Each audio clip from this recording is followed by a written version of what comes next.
Welcome to the Krista Escamilla Show. Hello, everyone. Welcome to this week's episode of the Krista Escamilla Show. Thanks for coming back. And if you're a first-time watcher or listener, thank you so much for joining us. We hope you like it and you're ready to be inspired, because that is our goal, is inspiration, learn from each other, and help you live your best life. We are so excited to introduce today's guest. With us is Craig Stoker, and Craig is now the Executive Director of Odessa Meals on Wheels. Craig, thanks so much for being with us today. Absolutely. Thanks for having me. I've had the pleasure of interviewing you through the years in different capacities. Of course, a lot of us know you from West Texas Food Bank, Yes. and we thank you for your service there. You have, just made such a huge impact in helping to feed West Texans, and you continue to do so in your new role. So we're so excited to hear your story and how you got started. You feel free to start from the beginning. Start from the Yes. beginning. Well, about 8 years ago. No, You can go back even further. I won't put your age out, but Right. Well, we were just talking about that and having fun about, just getting life experience Yes. and how we ended up here. But, I got into feeding people, I guess, through the Food to Kids program, which was a collaboration with the Junior League of Odessa, the Food Bank, and several other partners. And they had identified that there were kids who were going home and really didn't have anything to eat on the weekends. And at that time, I was working for an insurance agency, and it was just not a good fit. And I had a lot of time to kill. And some friends of mine called and said, "We're struggling to get volunteers. Can you come help us with that?" And, I didn't have anything else better to do on a Wednesday night. So why not? showed up, and it was one of those situations where it's like, well, I didn't know this was a problem. I was part of the group that thinks we live in a very successful, a very wealthy place because of oil, and people have money and they have jobs and they work and all of these things. How do we have hungry kids? Right. So it was shocking. It was eye-opening, because you're a lifelong West Texan. Yeah, well, Grew up in Odessa? Yeah, grew up in Odessa, third generation. Went to school in Midland, and left and was never coming back. And I've been I've heard back. that story before. Yeah, I've been back. This is what September was about 12 years. Well, we're glad you came back. So Yes. glad you came back. But yeah, just kind of learning about the problems that our community has, and how do you continue that? And so I kept showing up to these volunteer events, and my friends who called me, they said, you really seem to have an interest in this. Let's put you on the board. And I said, well, I've never done that before, so I don't know. Right. But they assured me, it's not a big deal. We'll walk you through it. We'll get there. And in about the second meeting, they had been tasked by the food bank with hiring an employee. At the time, it was still a separate program, because when Food to Kids was founded, the food bank was in a completely different space. Okay. They couldn't afford a program like Food to Kids. They couldn't add it on or tackle that as well. They were struggling to meet payroll at that time. Gotcha. Feeding America had come in with a director to kind of reorganize, and that's really where the food bank had landed. And through the process of Food to Kids, Libby Campbell, who's the CEO of the food bank now, was on that committee forming Food to Kids and had been very involved. And the director of the food bank at that time saw something in her and really recruited her hard, and finally got her. But the food bank, when I joined, we had just moved into 2 brand new facilities and had really turned around what it was from probably the worst nonprofit in the Permian Basin to, really the golden shining example of what you can really do with the community. And so it was interesting to me to join at this time. And when we were looking at an employee again, I said, I don't know anything about this. So it's too important for me to go in there and mess something up. So I kind of sat by the sidelines, and I said, well, while we're looking for someone, I do know how to do Facebook, and I do know how to do a website. And I had been doing media. Right.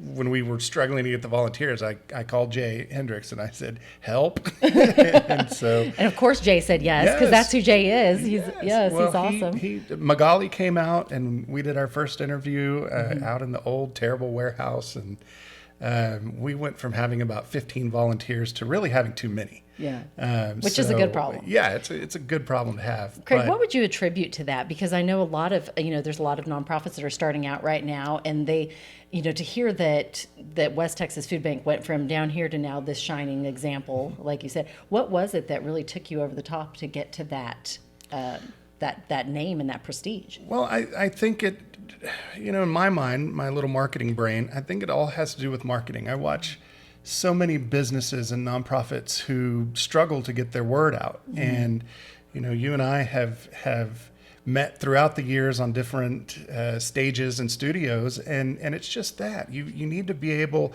I always tell people, I say the key to my success was my availability. Anytime they called, I was available. I could be there in 10 minutes. I could do their show. I could do their interview. I could answer the questions. And I became the person that they were sending the new kids to, right? Because I was good training for them. I had patience, and you'd get through that. So you give great sound bites, and so I think that's really a good point, because being available. A lot of times we think we're too busy. We're too busy, right? Because we're trying to run the business, or we're trying to do this and that, and make those sales, which is all important, right? Yeah. Or getting the volunteers. But if we don't let people know about us and what we can do, then how do they know? Exactly. So I love that. So yeah, it's been a lot of leveraging of those opportunities, and again, I really credit Libby for building a team that took the food bank to where it is today. Right. The team. Again, it's if you look at a really strong nonprofit, it's the team that does it. Mm-hmm. You've got a good board behind you. You've got good leadership, and you've got good community support. So, going over to Meals on Wheels, it's the same kind of instance that it's still in my wheelhouse. We're still feeding people. There's a bug in here, Craig. Got to get rid of the bug. Okay, I don't want it to land on you. No, we're fine. But yeah, it's that teamwork, and that's what was really special about the food bank. Teamwork makes the dream work. Yep. Well, now you have a new team and you're in a new role, and I'm excited to hear about this, because I think I think that everything happens for a reason, and you're brought to a certain job or position for a reason, and you built those skills, like you said, at West Texas Food Bank, not knowing anything about volunteering, to now you are the executive director of Meals on Wheels. All right. Congratulations. How did that happen? No, thank you very much. And you're right. It was timing, and the timing was right. I was ready for a move out of the position that I was in at the food bank, and this opportunity came up actually in a library committee meeting. I'm on the library committee in Ector County to try to figure out what we're going to do with our library. But what are we going to do with the library? We're getting a new one. Okay, there you go. Can Exciting. they see quotes, air quotes in our air quotes? No, we're at the point where the county has allocated us some money to put into some architectural drawings and site planning. And nice. That's exciting. I think the only definite I can say is that it will stay in downtown Odessa. Awesome. Well, good, because downtown, it really is. It's just blooming and growing and becoming everything I think everybody wants it to be. Right, and I'm on several committees for downtown, and that's what we talk about. Is downtown is for everyone. It doesn't have boundaries. And right. One of the studies we did for the library, it was just fascinating to see the entire community uses the library. There was not one part of Ector County that did not use the library, and that downtown is really kind of a central, good meeting place. Absolutely. So you're in that meeting, someone says, hey, there's a position available at Meals on Wheels. It wasn't even that. No? Okay. It was.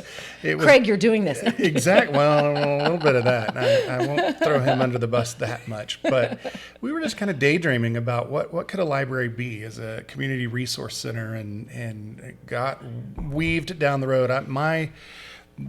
My involvement had always been at a level that I want to partner with the library. I want the food bank to partner with the library. We have such a great collaboration with Midland over the summer to get kiddos fed who might not have access to one of the schools. And so we don't do that in Odessa. And that's what I kept hammering on. And that's how I ended up there on that committee. And as we're talking about feeding people, one of the former kind of long-time board members of Meals on Wheels looked over and he said, well, why don't you take over Meals on Wheels? And I said, well, Margaret's got a great history. She has been there 27 years. Wow. She's really built that organization into what it is today. And I never want to be somebody that's going to oust somebody. That's not what is good. So he went back and started talking to the board, and they decided to bring me on as a development director and kind of bring some of the marketing over, because again, that's something they saw in me that they liked, was the ability to get the word out about the organization and what you're doing. So came on as development director, and then about a week and a half in, we had some changes, and they put me in charge. Well, congratulations. Well, thank you. I'm excited. I want to hear more about your, what you see for the future of Meals on Wheels in just a second. But first, we do something called Quote of the Day. So we're going to take a quick little break here. You're going to go ahead and pick out today's quote. All right, let's see. That's pretty good. It always works out that way. I'm telling you, Craig. We did not preset these for you to pick out the giving card. I love that, because we're talking about giving. What's the quote? So, spread love everywhere you go, from Mother Teresa. Oh, that's awesome. What does that quote mean to you? Well, it's something that I don't know if love is the right word, but I've always tried to leave everything better than I found it. And when I look at moving back to Odessa and complaining every day, and somebody challenged me, and I really do wish I could remember who it was, because she looked over and she said, we'll do something about it. And through being involved and again, with the role at the food bank affording me the time to be involved, and going through Leadership Odessa through the chamber and learning really what it is that makes a community, it helped to do that. And so, I look at a lot of the things that we're doing for either downtown or the library or feeding people, and it's really about loving people and giving them a place to belong and a sense of belonging and a sense of community. And that has been given to me. I always say I was very fortunate to have a lot of doors open for me, but I had to walk through. That love that has been given back to me is bearing fruit now, because it gives me the ability to do this position when, if I need, I found out yesterday that I needed letters from all the county commissioners. It's like, all right, well, let me just shoot off some text. I've got everyone's phone number. Everyone's number's here. It's about relationships and connections and the people. That is so important. Oh, I love that. Let's talk a little bit about philanthropy and giving back. Since you got the giving card, I love that. And you have such a giving heart, and you have been giving for so many years. It is Philanthropy Month right now, and I think a lot of people give back the way that they were taught, or maybe that they. How did you learn to have this giving heart and give back to our community? Well, when I was little, my mother would take us on the Meals on Wheels routes. So I love that. It's been something that was so long ago. I don't have a full memory of it, but I know it happened. Right. But it's something that really I would attribute back to Trinity. I'm a graduate of Trinity, and one of the things that we had to do was community service. And one of the projects I remember my junior year, for whatever reason, I tasked everybody with collecting food. Okay. And I remember we collected so much that the news came out, and that was the first interview I did. So this is kind of a full circle deal to do that. But even when I was in Waco, Baylor also had a very good sense of that community, and part of the experience is giving back. And so working with Habitat for Humanity and Caritas there in Waco, again, just kind of continued that. And then kind of the same in Austin. Just, you get to a point where you've got to do something different. You've got to get out of your daily life. You've got to get out of your head. And the best way to do that is to help somebody else. Yes, for sure. I love that. And shout out Trinity School, because they do a lot of philanthropy and teaching the kids at a young age. Oh, yeah. And I just love that that's what you picked as your service project your junior year. And that, Right. I mean, you never know, we always say you can't connect the dots looking forward, but looking back, you go, wow, look at that. Yeah. And all these connections and people, and how my life is better because of all these people that I've met along the way. Right. Yeah. And so I love that you are able to share your gift that obviously was a gift for you back then too. And then with the media as well. Yeah. And that's fantastic. What would you say to someone that maybe hasn't found their way of being able to be philanthropic yet? That maybe is like, they've been busy, whether it's in, going to school, starting my career, now how do I make this jump? Yeah, no, absolutely. We are all busy. It is ridiculous, my calendar. But After COVID, it was so empty for so long, right? I know. I said we have shoved 2 years of travel and events into the last 6 months. Yes. It's just been a blur. But the first thing I always would say to people when we would get these huge checks and do these check presentations, and those were never my favorite thing to do, because to me, the optics are, well, I have to give $10,000 to make a difference. And that is just not true. Right. Because let me tell you, the most valuable thing you have to give is your time. Any one of us in the nonprofit world will tell you that. Without the volunteers that we have, none of this would work. Of course, we got to keep the lights on, but we can Right. figure The money that out. helps. The money helps. The money of helps course. for sure. But I couldn't deliver 530 meals a day without the volunteers. right.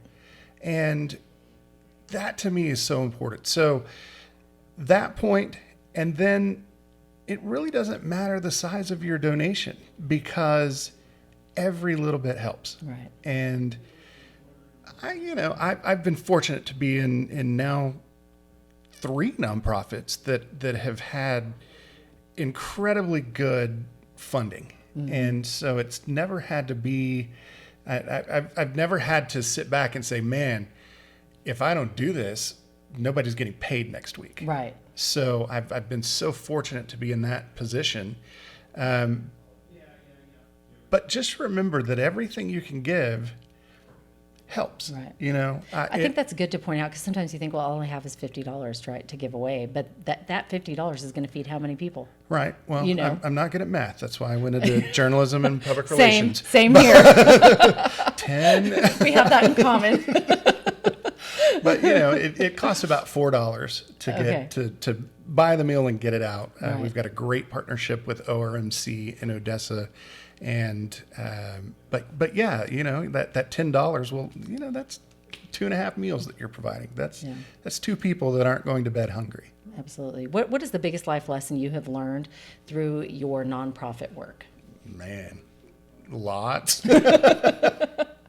No, I think the biggest lesson is that it's really all about the relationships.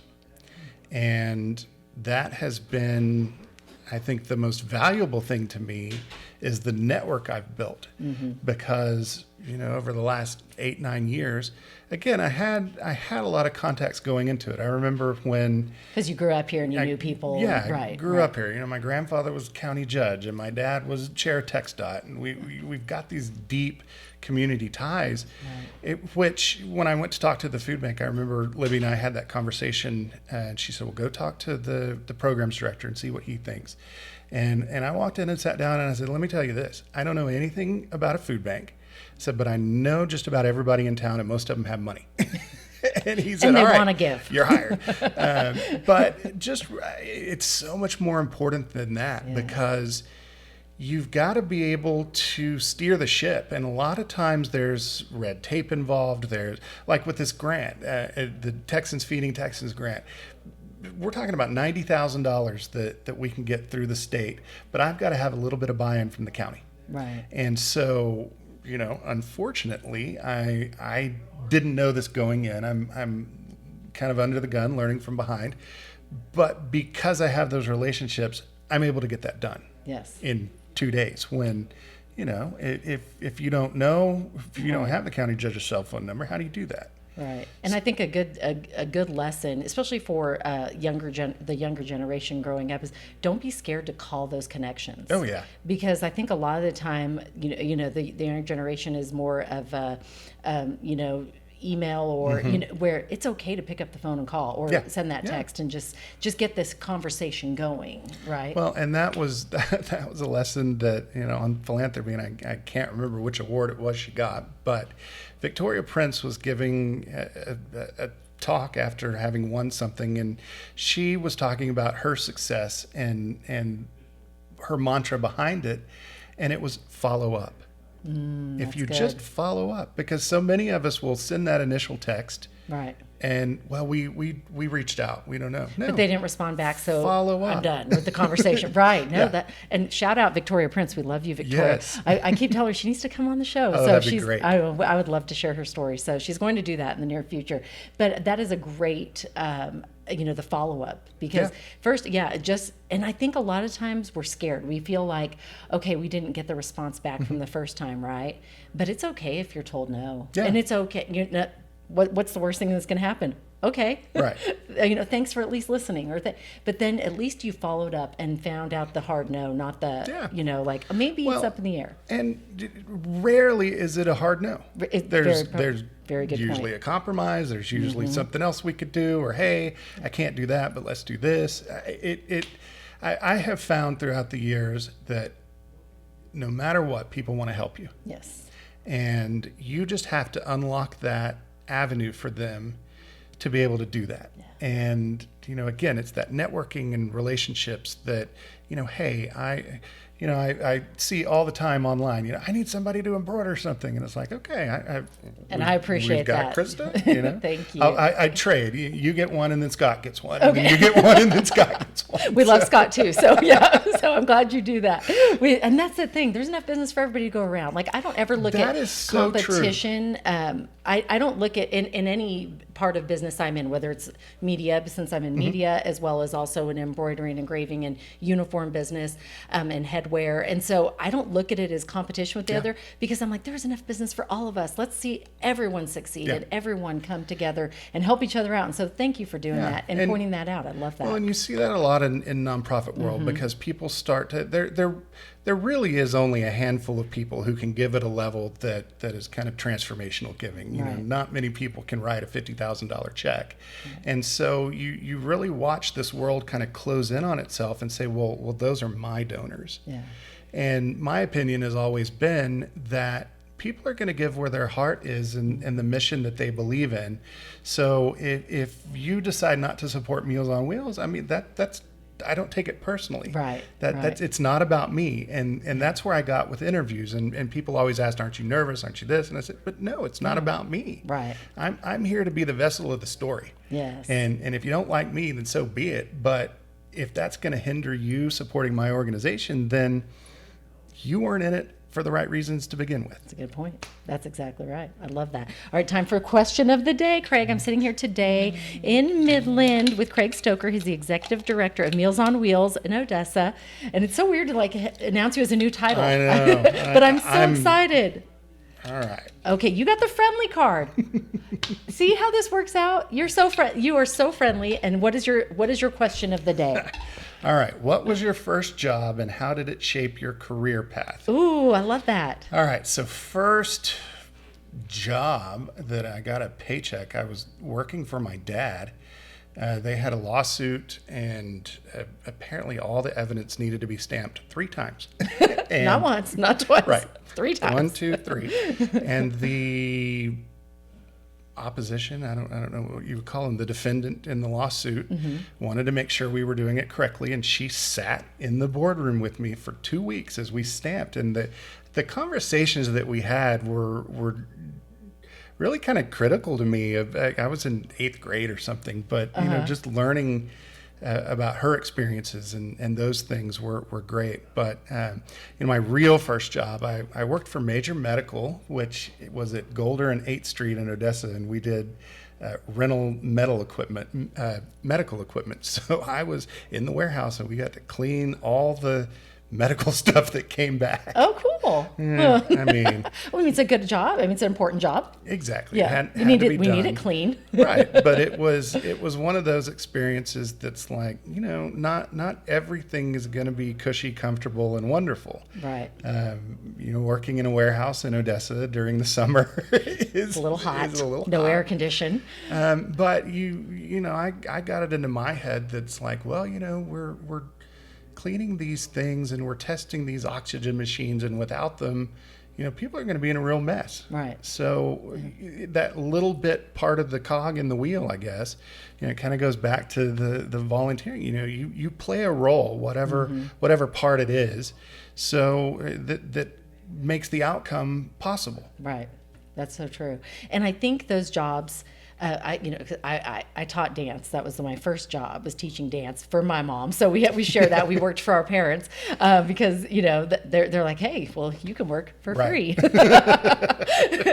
But then my first official job was being a pizza delivery girl, and I realized my brother was the manager of Scenarios Pizza. They had the best. Crazy bread for Little Caesars. Yeah. They called it Fred bread. So good. Ate way too much of it when I was 16, but it was so good. But anyway, it taught me a lot about life. That first job teaches you a lot about relationships and work ethic, and maybe this isn't what you want to do the rest of your life. And you need to, so I think those first jobs are so critical. What did you learn the most from that first job that you had? Just the responsibility of showing up. They're depending on you to be there every morning. It's the summer, and this is not what I'd really want to be doing. But rather be laying by the pool, right? But along the way, you make friends, and another buddy of mine was working in the warehouse, so we knew the owner of the company, and anyway, through those relationships, I knew several of the people there, but. I look back at those memories, and it's like, I don't remember the work, but of course I remember it, but the memories I take are the conversations we'd have, or the time we all went to Summer Mummers, or, those, the memories, the relationships that I was building. And you're so right about that, and I've always said that everything I've done has built upon the foundation of how I got to where I am now. And every one of the things, like you said, you can look backwards and connect the dots, but it's like, I wanted to be an architect. Well, the math popped up. That wasn't going to work. And I wanted to go into marketing. Well, there's still math in that, the business degree. I wound up with journalism, public relations, and I wanted to be a lobbyist, and that wasn't going to work. And I wanted to be a realtor. That wasn't going to work. The housing market fell. So all these little things that weren't necessarily failures, but stops along the way. That when I get to the food bank and 4 or 5 years in, I look back and it's like, well, I've done the architecture thing. We've done building projects I've gotten to be involved with, and I've done the you can't say lobbying. We were advocating, but I've got to work with congressional offices and with Representative Landgraf and Craddock. So it all came together. Yeah, it all was just all there, and that experience makes it to where you're not afraid of it. So when it's like, well, I need you to get a hold of Mike Conaway, and it's like, all right, well, you just call his office. Call. Yeah. There was one time that they were struggling to get a meeting with one of the guys in the governor's office, and I asked who it was, and it was one of the senators that I worked with when I was working in the Capitol, and had been in a friendly relationship through my father going on these AGC trips. But, I just sent to the generic emails like, hey, you may not remember me, but ... And he emailed me back in an hour, and he was like, what can I help you with? Another good reminder. Don't be scared to send out to reach out. Again, all they can say is no. Right, exactly. Was there a piece of advice that your dad gave you through the years that has stuck with you that you still use to this day? Man, there was a lot. He was an attorney and did a lot for our community and had a lot of experience. Really connecting with the community. Man, just a quote. You're putting me on the spot here, but. I think what I learned through him is that work ethic, and he would go to work every morning. He would maybe play 9 holes of golf after work, But then he would come home and he would sit in his chair, and that's when he would start making phone calls. Wow. And I remember one of the city projects I was working on, we took it to council, and I got voted down. And I stormed out. I said I had my Alexis Carrington moment, stormed out of the council chambers. And I can just see now. I'm just envisioning it. And I was at home thinking about it, what could we have done differently? And I said, you know what? I need to start making calls and talk to the council members who had voted no. And when I brought it back the next time, I got a unanimous yes. Oh, that's fantastic. So just watching him in that way, I knew what I had to do. Right. And it was getting past that uncomfortable barrier of, well, I don't, am I bothering them? They've got so much else to do. But you know what? My project's important too. Yeah. And a good reminder that a no one time might be a yes next time. Right. And don't give up. And it wound up actually being a better deal. Oh, see, it all works. Everything always works out the way it's supposed to. Yeah. I love that. Do you have a quote of the day? Since we were talking about quotes, I forgot to ask you earlier. A favorite quote that or a mantra you've lived by. You mentioned this earlier, and I've just been trying to think of something. And what sticks out to me, there was a teacher in Odessa that was Lee Bice, and I never knew her, but she was friends with Lorraine Perryman through her work with ECISD. And at a birthday party that they had, they were giving quotes to Lorraine about, the rest of your life. And what Dr. Bice was talking about, and I can't ever find it, and it was attributed, I don't know if it was a Shakespeare quote or what, Aristotle, something. It was something. Mm-hmm. But it was talking about always being in a state of becoming. Mm. And to me, that always meant, becoming better, becoming more knowledgeable, becoming more practiced at your skill. And so that has always kind of stuck in my head, that I always want to be in the state of becoming. I love that. I think that's important. It is, because we all are becoming something, and I kind of, and I think you do too, go from that growth mindset. You always want to be a little bit better the next day than you were the day before, and help more people and do more things. So I love that. Always becoming. Yeah, so. and any experience I can have, I rarely turn them down, because I'm going to learn something at every one of them. Yes, I know. You even taught me how to make an omelet one time right? when we were filming. I love it. We're going to talk about favorite things, and so we'll start with. Let's start with favorite restaurant. Oh, wow. Since we're on the topic of food. Since we're on the topic of food. I have to give a shout out to my guys in Coleman who have Black Cur and Rancho Pizzeria. Those are really my favorite places. We'll have to try it. And that's one of those things that it's like, you know what, if they can figure it out in Coleman that has 4,200 people, we should be able to get a good wood-fired pizza out here. That's a good point. But no, I love those restaurants that support the community, giving back. And I built the Permian Basin Restaurant Week with the Garlic Press and Venezia's and JB at Steak 42 and Taco Divino, and there are just so many great local restaurants. And I saw last week that Librado is not going to be there anymore. That's sad. And it just my reason behind Restaurant Week was I'd never understood when one of the steakhouses on the Loop opened. And people were waiting 2.5 hours, but you could go over to Steak 42 and walk right in and definitely get a better meal and definitely have a friendlier atmosphere. Yeah. And, I kind of say I think we're a very transient community because of the oil field. And find those local people to support. Mm-hmm. Yes, support local. That's so important. Do you have a favorite book? I think the book that made the biggest impact on me was The Four Agreements. Oh, okay. See, I haven't heard that one. I love that. See, I learn something every time. The Four Agreements. Yes. And they're very short, and the one that always sticks out is be impeccable with your word. Mm. And it goes through that. And, that's something that I strive to do I want everything coming out of my mouth to be true, and that the conversations I have, you can be trustworthy. Yeah. And I think you do a great job at that, for sure. Favorite coffee spot? So I am not a coffee drinker. Okay. Whoa, what's your drink of choice? So Sarah Billingsley, who came to fame over COVID for her courtroom on Facebook.